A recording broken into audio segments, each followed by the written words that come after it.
Hi అండి, ఈరోజు మన ఛానల్లో చామదుంపల పులుసు పెట్టి చూపిస్తానండి. దానికి కావలసిన పదార్థాలు: చామదుంపలు, టమాటా ముక్కలు, ఆనియన్స్, పచ్చిమిర్చి, కొత్తిమీర, కరివేపాకు.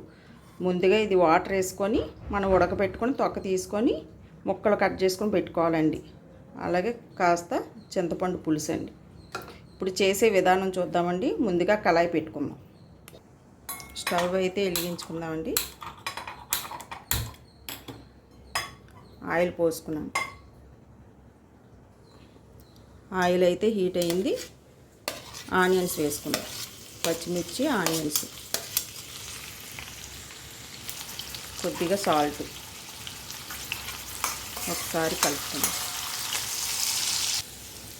ఆనియన్స్ వేగాయి కదా, టమాటా, కరివేపాకు, కొత్తిమీర,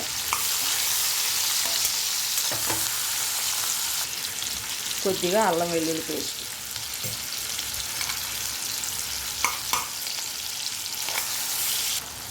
కొద్దిగా పసుపు, సరిపడినంత కారం, కాస్త ధనియాల పొడి.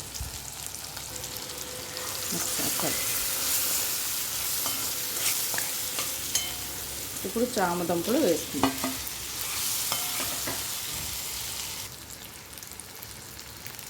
కారం అన్నీ సరిపోయింది.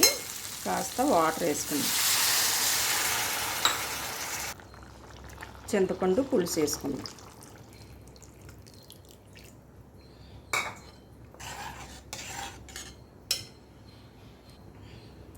కొద్దిగా సాల్ట్, కొద్దిగా బెల్లం. ఒకసారి ఇదంతా ఉడకనిద్దామండి. ఉడకనిచ్చాక మరలా మీకు చూపిస్తాను. పులుసు అయితే ఈ విధంగా వచ్చిందండి. అంతా సరిపోయండి. సాల్ట్, కారం అన్నీ సరిపోయింది. టేస్ట్ అయితే మాత్రం చాలా బాగుందండి. మీరు కూడా ట్రై చేయండి. మీకు కనుక ఈ వీడియో నచ్చినట్టయితే లైక్ చేసి సబ్స్క్రైబ్ చేయండి. థ్యాంక్ యూ అండి.